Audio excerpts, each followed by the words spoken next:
అందరికీ నమస్కారం. ఈరోజు కథ ప్రేమ ఎంత మధురం పార్ట్ 8. ఇక స్టోరీకి వెళ్తే, స్నేహను గదిలో బంధించిన రంగనాథ్, నీకు త్వరలోనే పెళ్లి చేస్తా, దానికి సిద్ధంగా ఉండు అని బెదిరించి వెళ్ళాడు. నాకు ఏ పెళ్ళి వద్దు, నేను నా కొడుకును కలవాలి, నన్ను బయటకు వెళ్ళనివ్వండి అని అరుస్తూ నిస్సహాయంగా గోడకు జారగిలపడింది స్నేహ. ఇంపీరియల్ కోర్ట్లోని లగ్జరీ విల్లాలో యువన్ కోసం ప్రత్యేకంగా సూప్ చేయించి స్పూన్తో కొంచెం కొంచెం తాగిస్తోంది రాజేశ్వరి. అప్పుడే గదిలో నుంచి బయటకు వచ్చిన రఘునందన్ ఆ దృశ్యాన్ని చూసి కొంచెం ఆశ్చర్యపోతూ వచ్చి యువన్ పక్కనే కూర్చొని నవ్వుతూ, ఈ లిటిల్ మాస్టర్కి ఏం తాగిస్తున్నావు అని అడిగాడు. ఉదయాన్నే ఆఫీస్లో కేక్ తిన్నాడు కదా, ఆ క్రీమ్కి జలుబు చేస్తుందని వేడి సూప్ చేయించాను, దాన్నే తాగిస్తున్నాను అని చెప్పింది రాజేశ్వరి. మంచి పని చేశావు, ఈ రోజుల్లో కొంచెం జలుబు వచ్చినా జాగ్రత్తగా ఉండాలి అని చెబుతూనే హఠాత్తుగా తుమ్ము వచ్చినట్లయి పక్కకు తిరిగి చిన్నగా తుమ్మాడు రఘునందన్. దాంతో యువన్ వెంటనే, నానమ్మ, తాతయ్యకి జలుబు చేసింది, నువ్వు ఈ సూప్ని తాతయ్యకి కూడా పట్టించు అని చెప్పాడు. నాకేం జలుబు చేయలేదులే లిటిల్ మాస్టర్, ఇది చిన్న తుమ్ము, దీనికేం కాదు అని నవ్వుతూ చెప్పాడు రఘునందన్. ఈ రోజుల్లో కొంచెం జలుబు వచ్చినా జాగ్రత్తగా ఉండాలని ఇప్పుడే మీరు చెప్పారు కదా తాతయ్య అని అడిగాడు యువన్. తన మాట తిరిగి తనకే అప్పచెప్పడంతో రఘునందన్ ఆశ్చర్యపోయాడు. రాజేశ్వరి చిన్నగా నవ్వింది. అప్పుడు రఘునందన్ యువన్ తలపై చేత్తో నిమురుతూ, నీకు వయసు 4 ఏళ్ళే అయినా తెలివితేటలు మాత్రం చాలా ఎక్కువ ఉన్నాయి లిటిల్ మాస్టర్ అని అన్నాడు. ఎక్కువ అంటే ఎంత తాతయ్య మళ్ళీ అడిగాడు యువన్. ఆ ప్రశ్నకు ఏం సమాధానం చెప్పాలో రఘునందన్ రాజేశ్వరి వైపు చూశాడు. రాజేశ్వరి నవ్వుతూ, ఇప్పుడు సమాధానం చెప్పండి అని అంది. రఘునందన్ నవ్వి, నీకు నేను ఎగ్జాక్ట్ మెజర్మెంట్స్ చెప్పలేనురా, కానీ నీకు చాలా తెలివి ఉంది, సరేనా అన్నాడు. యువన్ కూడా సరే అన్నట్లు తలూపడంతో రఘునందన్ నవ్వుకొని రాజేశ్వరితో, ఇంట్లో ఒక చిన్న పిల్లాడు ఉంటే ఇల్లంతా కలకలలాడుతుంది కదా అని అన్నాడు. మన అక్షయ్ కూడా కరెక్ట్ టైంలో పెళ్ళైతే ఇంత కొడుకుండేవాడు అని అంది రాజేశ్వరి.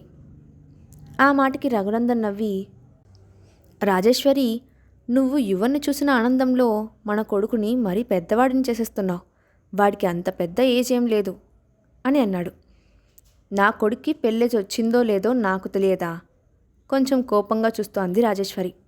దాంతో రఘునందన్, సరే సరే, ఇప్పుడు నేను ఇంకేం మాట్లాడకూడదని నాకు అర్థమైంది, నేను వెళ్ళి సైలెంట్గా న్యూస్ చూసుకుంటా అంటూ అక్కడి నుంచి లేచి వెళ్ళాడు. రాజేశ్వరి నవ్వుకొని మరో స్పూన్ సూప్ను యువన్కి తినిపెట్టింది. రంగనాథ్ విల్లాలో స్నేహ ఉన్న రూమ్ డోర్ హఠాత్తుగా ఓపెన్ అయింది. ముందుగా లోపలికి వచ్చింది పర్ణిక. ఆమెతో పాటు మరో 2 ఆడాళ్ళు కూడా లోపలికి వచ్చి స్నేహను పట్టుకొని పైకి లేపారు. దాంతో స్నేహ వాళ్ళని వదిలించుకుంటూ, వదలండి, నన్ను ఎక్కడికి తీసుకెళ్తున్నారు అని అడిగింది. నాన్న నీకోసం పెళ్లి చూపులు ఏర్పాటు చేశారు, వాళ్ళు ఇంకో గంటలో వస్తున్నారు, నువ్వు రెడీ అవ్వాలి అని చెప్పి వెంటనే బయటకు వెళ్ళిపోయింది పర్ణిక. స్నేహాను పట్టుకున్న ఆ 2 పనివాళ్ళు ఆమెను బలవంతంగా తీసుకెళ్లి పెళ్లి చూపులకు రెడీ చేశారు. స్నేహ కాసేపు ప్రతిఘటించినా చివరికి మౌనంగా ఉండిపోయింది. కాసేపటి తర్వాత ఆ గదిలోకి వచ్చారు జయంతి, పర్ణిక. అప్పుడు జయంతి నవ్వుతూ స్నేహ దగ్గరకు వెళ్ళి, చూడు స్నేహ, మీ నాన్నగారు నీకోసం ఒక మంచి సంబంధం తీసుకొచ్చారు, ఈ పెళ్లి జరిగితే ఇక నువ్వు జీవితాంతం సంతోషంగా ఉంటావు అని అంది. స్నేహ ఏం మాట్లాడకుండా మౌనంగా ఆమె వైపు చూసింది. ఇంతలో అక్కడికి వచ్చిన సర్వెంట్, మేడం, స్నేహ మేడంను సార్ తీసుకురమ్మంటున్నారు అని చెప్పింది. దాంతో స్నేహను హాల్లోకి తీసుకువచ్చింది పర్ణిక. అప్పటికే సోఫాలో కూర్చొని ఉన్న 40 ఏళ్ల కృపాకర్ హాల్లోకి వచ్చిన స్నేహను రెప్ప వేయకుండా చూశాడు. వెంటనే ఆనందంగా రంగనాథ్ వైపు చూసి, మీ 2 కూతుళ్ళు చాలా అందంగా ఉన్నారు రంగనాథ్ అని అన్నాడు. ఆ మాట విని స్నేహ చిరాగ్గా కళ్ళెత్తి అతని వైపు చూసింది. పొట్టిగా లావుగా ఉన్న కృపాకర్ ఆమెను చూపులతోనే తినేసేలా చూస్తున్నాడు. స్నేహ వెంటనే అసహ్యంతో ముఖాన్ని పక్కకు తిప్పుకుంది. అప్పుడు రంగనాథ్ నవ్వుతూ, మా అమ్మాయిని మీరు ఇష్టపడడం నిజంగా ఆమె అదృష్టం కృపాకర్ గారు అని చెప్పి స్నేహ వైపు చూసి బలవంతంగా నవ్వుతూ, స్నేహ, కృపాకర్ గారికి డ్రింకు అని చెప్పాడు. వెంటనే పని మనిషి ప్లేట్లో డ్రింక్ తీసుకొచ్చి స్నేహ ముందు పెట్టింది. కానీ స్నేహ ఒక్క అడుగు కూడా ముందుకు వేయకుండా అక్కడే నుంచుంది. దాంతో కృపాకర్ ముఖం సీరియస్గా మారిపోయింది. వెంటనే అతను రంగనాథ్ వైపు చూసి, ఏంటి మిస్టర్ రంగనాథ్, మీ అమ్మాయికి పెళ్ళి ఇష్టం లేనట్లుంది అని అన్నాడు. వెంటనే రంగనాథ్ కోపంగా పళ్ళు బిగించి స్నేహ వైపు చూసి మళ్ళీ నవ్వుతూ, అదేం లేదు కృపాకర్ గారు, మా అబ్బాయి అబ్రాడ్ నుండి ఈ మధ్య వచ్చింది. ఆమెకు ఈ ఫార్మాలిటీస్ అన్నీ తెలియవు. మీరు ఇదంతా పట్టించుకోవద్దు అంటూ హడావిడిగా డ్రింక్ తీసుకెళ్ళి, ఇక నుండి మనందరం ఒకే ఫ్యామిలీ కృపాకర్ గారు, అందుకే నా తరపున డ్రింక్ తీసుకోండి అంటూ నవ్వుతూ అతని చేతికి డ్రింక్ ఇచ్చాడు. ఆ మాట విని కృపాకర్ సంతోషంగా గ్లాస్ తీసుకొని స్నేహ వైపు చూస్తూ నెమ్మదిగా సిప్ చేశాడు. స్నేహ అతని చూపుల్ని పట్టించుకోకుండా, ఇది ఒక మంచి అవకాశం, ఇప్పుడు ఎలాగైనా ఈ ఇంటి నుంచి బయటపడాలి అని ఆలోచిస్తూ ఉంది. ఇంతలో రంగనాథ్, కృపాకర్ గారు, ఈరోజు మీరు మా ఇంట్లో భోజనం చేసే వెళ్ళాలి. మా అమ్మాయి మీకు దగ్గరుండి వడ్డిస్తుంది అని అన్నాడు. అది విని స్నేహ అతని వైపు చిరాగ్గా చూసింది. కానీ రంగనాథ్ అదేమీ పట్టించుకోకుండా వచ్చి వడ్డించమని కళ్ళతోనే ఆమెకు సైగ చేస్తూ బెదిరించాడు. మరో 2 నిమిషాల్లో రంగనాథ్ వాళ్ళందరినీ తీసుకెళ్ళి డైనింగ్ టేబుల్ దగ్గర కూర్చోబెట్టాడు. టేబుల్పై వంటకాలన్నీ వేడివేడిగా రెడీగా పెట్టి ఉన్నాయి. స్నేహ ఒక్క నిమిషం ఆ ఇంటి మొత్తాన్ని చూసింది. అందరూ డైనింగ్ రూమ్లోనే ఉన్నారు. లంచ్ టైం కావడంతో డోర్ దగ్గర అడ్డుకోవడానికి గార్డ్స్ కూడా ఎవరూ కనిపించలేదు. దాంతో ఇదే మంచి టైం అనుకుంటూ ఒక్కసారిగా డైనింగ్ టేబుల్ మీద ఉన్న క్లాత్ను 2 చేతులతో పట్టుకొని గట్టిగా లాగింది.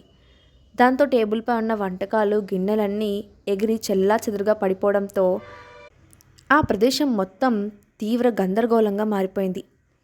స్నేహ వెంటనే బయటకు పరిగెత్తింది. అది చూసిన పనివాళ్ళు ఆమెను పట్టుకోవడానికి పరిగెత్తారు. అప్పుడే ఆమెకు ఎదురుగా ఉన్న ఒక పని మనిషి చేతిలో వేడివేడిగా సూప్తో అక్కడికి వచ్చింది. స్నేహ చప్పున ఆమె చేతుల్లో నుండి ఆ బౌల్ని లాక్కొని వెంటనే వాళ్ళ మీదకు విసిరేసింది. వేడి సూపు వంటిపై పడడంతో వాళ్ళు అక్కడే ఆగిపోయారు. అదే అదునుగా స్నేహ బయటకు వెళ్ళి డోర్ క్లోజ్ చేసి హడావిడిగా గేట్ తీసి రోడ్డుపై పరిగెత్తుతూ ట్యాక్సీ ఏదైనా దొరుకుతుందేమోనని అటు ఇటు చూస్తోంది. ఇంతలో అటుగా వచ్చిన ఒక BMW కారు హఠాత్తుగా ఆమె ముందు అడ్డంగా ఆగింది. దాంతో రంగనాథ్ తన కోసం ఎవరినైనా పంపించాడని అనుకున్న స్నేహ అక్కడే ఆగిపోయింది. ఆమె ముఖం భయంతో పాలిపోయింది. అప్పుడు ఆ కారు వెనుక సీటు విండో గ్లాస్ కిందకు దిగింది. అక్కడ కూర్చొని ఉన్న అక్షయ్ తన ముఖంలో ఎలాంటి ఎక్స్ప్రెషన్ చూయించకుండా, వచ్చి కారెక్కు అని అన్నాడు. స్నేహ వెనక్కి తిరిగి చూసి ఇంకాసేపు అక్కడే ఉంటే ఆమె కోసం ఎవరైనా వస్తారేమోనని భయంతో హడావిడిగా వెళ్ళి కారెక్కింది.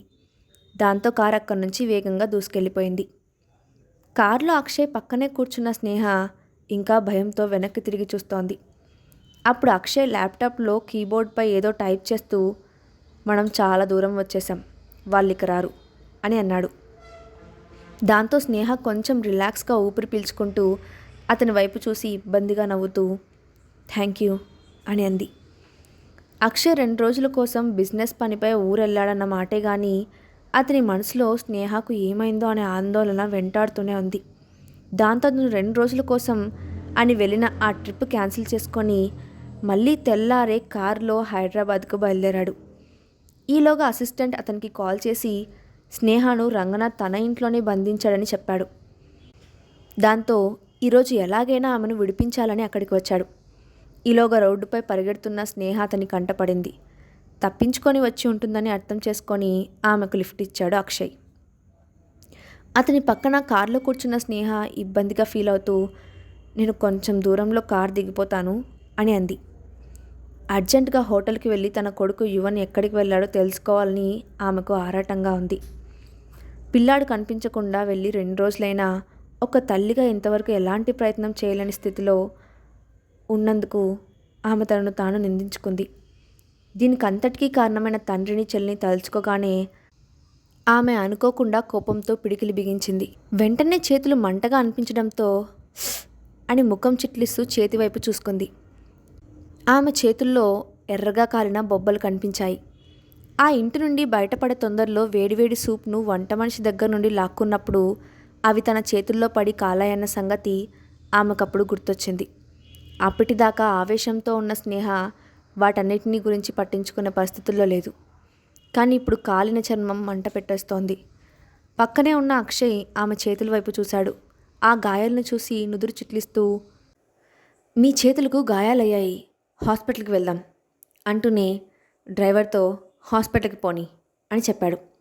అది విన్న స్నేహ వెంటనే, లేదు లేదు, నాకు ఇప్పుడు హాస్పిటల్కి వెళ్ళాల్సిన పని లేదు, మీకు వీలైతే నన్ను ఆ హోటల్కి తీసుకువెళ్ళండి, నేను యువన్ను వెతకాలి అని ఆత్రంగా అడిగింది. కానీ అక్షయ్ ఆమె మాటలు పట్టించుకోకుండా, నువ్వు హాస్పిటల్కే వెళ్ళు అని అన్నాడు.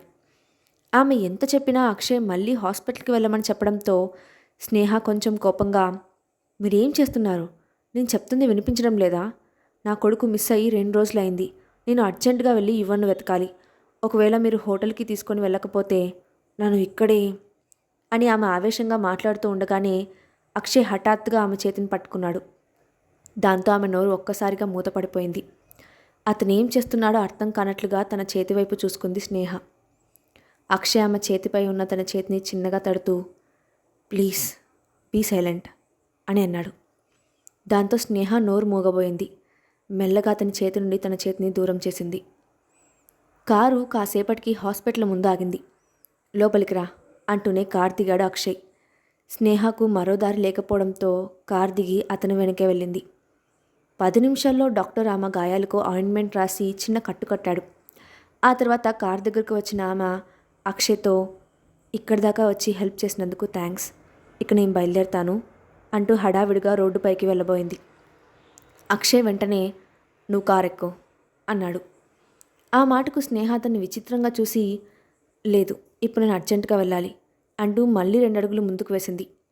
దాంతో అక్షయ్ వెంటనే కోపంగా, స్నేహ, నేను వెళ్ళమని చెప్పలేదు అని అన్నాడు.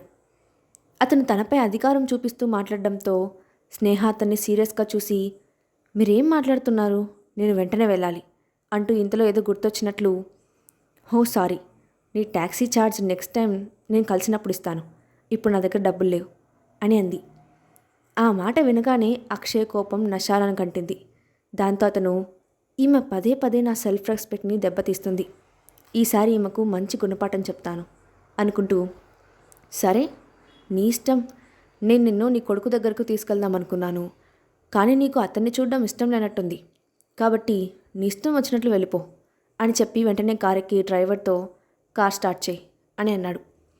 హఠాత్తుగా యువన్ గురించి మాట్లాడిన అతని మాటల్ని విని స్నేహ అర్థం కానట్లుగా చూసి ఆ మాటల్ని మళ్ళీ గుర్తు చేసుకొని, అంటే అర్థమేంటి, యువన్ ఎక్కడున్నారో ఇతనికి తెలుసా అని అనుకుంది.